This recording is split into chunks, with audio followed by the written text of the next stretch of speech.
Hi bag makers, and specifically those of you who wanted to find out what my process is for embossing leather with your logo on it, and how I got there, and using an Arbor Press instead of a clicking die, which is out of most people's reach, unless of course you are a leather maker and you would have all those fancy gadgets and tools. But for those of us that just want to make the labels with our logo on for our bags, this is a very or a much cheaper option that you could look at doing. So firstly, before we get into anything, I just want to let you know that neither PDLC Solutions or Inline Graphics are endorsing any of this. I'm not paid to promote any of this, but I have found them to be incredibly helpful. In fact, they even collaborated with each other at one stage to ensure that I got what I needed to make sure that I got a clean cut on my leather with the logo in it. So I think what we'll need to do is go through the different tools. I'll go through how I modified the Arbor Press. We'll go through the leather, we'll go through the different stamps and the different cutting dies.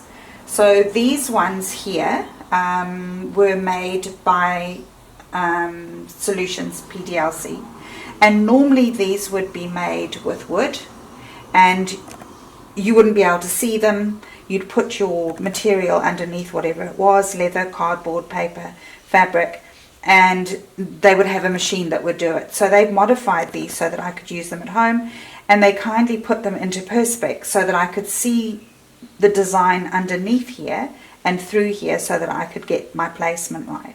So some of these have got holes in the corners, like this one and that one.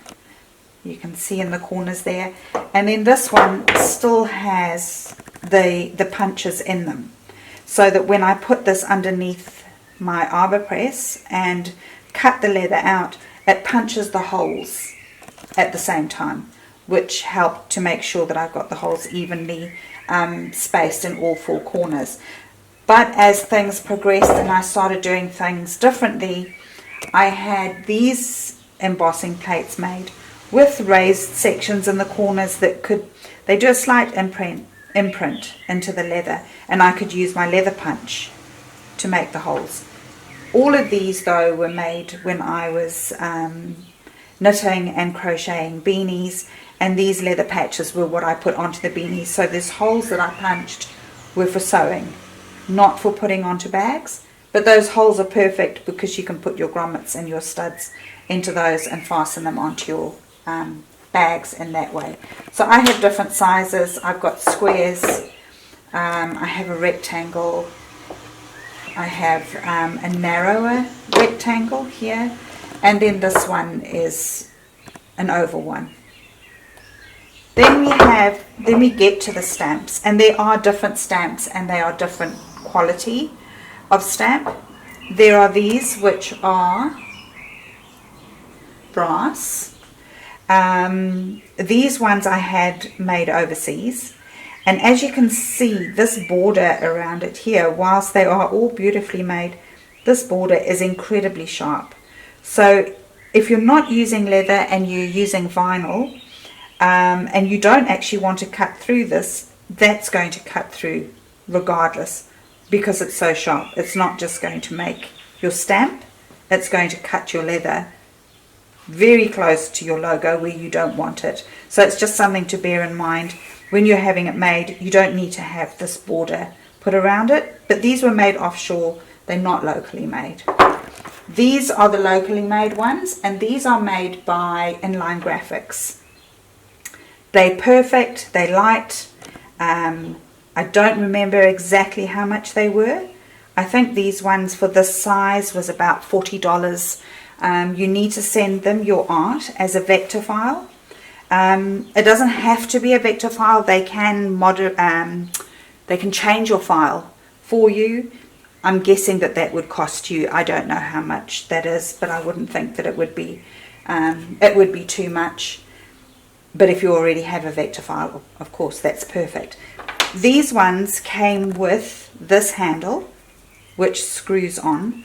This is a hammering handle, and you just screw that onto the stamp, and then you can, as I said, you can just hammer it onto your leather and it will imprint it on the leather.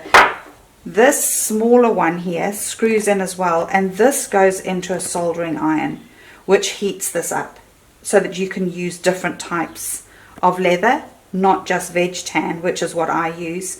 You can use the oiled leather. When I show you later, you can actually use all these stamps for the whiskey oiled leather. It's not as pronounced as the veg tan, but it's still pretty good. Which ones would I recommend? I would definitely recommend these ones. Good value, and if like me you keep changing and you want different ones, it doesn't cost you a fortune for new ones. And if you're making bags for a client, it's cheap enough to have their logo made to go on their bag. Right, so here's my Arbor Press. I bought this off Trade Me. I bought it last year. I doubt very much that the prices have increased much since then. I paid about $140 for it.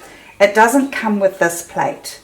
It comes with, and I don't even remember what it looks like, but it comes with an attachment here at the bottom. I've since taken that off and got rid of it. I think it looks almost like a flower type thing. I've since got rid of that because I didn't need it. So I've had this bit of steel plate cut.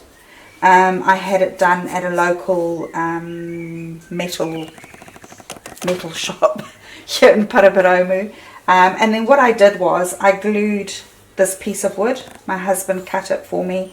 I traced it from this cutout here on the Arbor Press, glued it onto the metal sheet, and then it just slots in there and it stops it from sliding around. I mean, it moves slightly, but that doesn't matter. It sits there and it's perfectly fine. It does the job. This obviously is the lever that you're going to pull down and apply pressure to your embossing plates. But what you need when you're embossing, you need something soft for your leather or whatever it is that you're embossing. I use these. They're as cheap as chips. You can get them from the $2 shops. You can get them from Spotlight, and you can fold them and you can have as many layers as you want. And you just put it underneath your leather for when you're pressing it down. And then I have this, which came with my Cuttlebug, but it's just a piece of Perspex, I think, and it's a cutting board, and you can it's great for when you're cutting it, so that your blades on your cutting dies are not going straight onto your metal, because it will dull them, and if you press it too hard it's going to buckle them a bit too. So these are perfect for that. And yeah, and now I'll tell you about the leather. So I use two different types of leather. Both of these leathers I got from NZLS. It's New Zealand Leather Supplies. He's fabulous to deal with. I think his name is Dave. But all of these things that I've mentioned here, I will link them below. How cool is that? Like a real YouTuber. Link it below. And then you'll be able to click on them and go to and find them all easily. So this one is veg tan leather. This is the one that gives you the deepest, clearest impressions. This one is whiskey oiled leather, but you still get a really good impression on that. You could put one on top of the other. It'll give you a lovely look. Your brass rivets in here would look fabulous. They look fabulous here. The lovely thing about veg tan leather is it creates its own patina as it ages. It changes. It's beautiful. But it's entirely up to you which one you use. I do wet this first, and by wetting it you get a much deeper, clearer embossing. And even if you chose to go with debossing, it would still be clearer on here. But I'm going to do both, and then you'll see exactly what I mean. So before I use the veg tan leather, I just take a cloth that I've just wet and wrung out. You can run it in under the tap. You can even put it in a container and wet it even more. I find that generally that's enough. And then I put my piece of foam underneath it. and I grab my my embossing plate and I place it underneath here and apply pressure, and quite a bit of pressure. Move it a bit, press it again, move it a bit, just give it a press in each 4 corners. Should be enough. Take it out, and you can feel that it's pretty stuck on there, which tells you that it's given you a good embossing. You can lift it off and there you go. That's as clear as any embossing that you're going to get anywhere. So this line here is the line that I had put around there so that my cutting plate, my cutting die, which is this one here, fits entirely in there, and you can feel when the blade has gone into those. You can obviously see through here as well, but you can feel when the blades are sitting in that indentation. So then you take that off, put that underneath there, raise your double check that it hasn't moved, and press it. You can actually hear the blade cutting through the leather, and again I do one in each corner. You can see it's cut through there beautifully, and you can see that the leather punches have gone through there beautifully. Take it off, and I didn't bring my awl to get it out. Have you got something here? Yeah, maybe this will do the trick. Sorry, I forgot to bring my awl down with me, but to the garage. Such a neat cut that it just sticks in there. You can pull it out, and there you go. There's all 4 of your holes, and you can take your scissors. This is just from the leather. You can take little scissors and just trim those little bits off. Of course, you don't have to have those 4 holes, and you can just have it straight. Beautifully stamped. Right, and now this is the whiskey oiled leather, and as I say, it's not going to give you the same depth of impression that you've got here, but you still get a very good embossing on it. So just remove your cutting plate, put that down there. You could probably make this one double to give you a bit more. Probably should have brought 2 just to make it easier. And we'll use a different plate so that you can get an idea. This one you can't wet because it's oiled. It's waterproof basically. So you're making it wet actually has no effect on it whatsoever. And again, just in all 4 corners.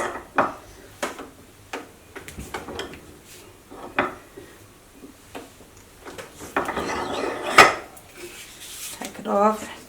You can feel that it's tight in there, and there you go. I'm not going to cut this one. The cutting process is exactly the same, but you can see that that's a beautiful impression, and when it with time it won't change. That's permanent, just the same as the vegetarian one that we made. It'll stay like that. So to compare them, here we go. In comparison, there we go. Right, and I think that's it. So with regards to the Arbor Press, because you are putting a fair amount of pressure on this, I highly recommend that you bolt it. There's a bolt hole here, and there's one on the other side. There's just the 2 that you bolt it onto something, because if you don't, it is going to tip over, and they are quite heavy. You could do yourself a bit of damage, so I would highly recommend that you do that. The steel plate that I had cut, is a 6mm deep plate, and it's about 15 by 15 centimeters. And anything, you could glue anything onto here to shove it in there just to keep it in place. And I think that's about it. All up, it's probably going to cost you about 130 plus, I think this was about 20. When you have these done this size, this size is probably about $40. And if you just have one cutting die made, I think that was about $50. So all up, you're looking at about $200, and then you're set. And then you can make as many leather labels as you want. The only other extra expense is if you want to have different dies and different embossing dies made. So if you enjoyed this tutorial, if it helped you in any way, please give me a like.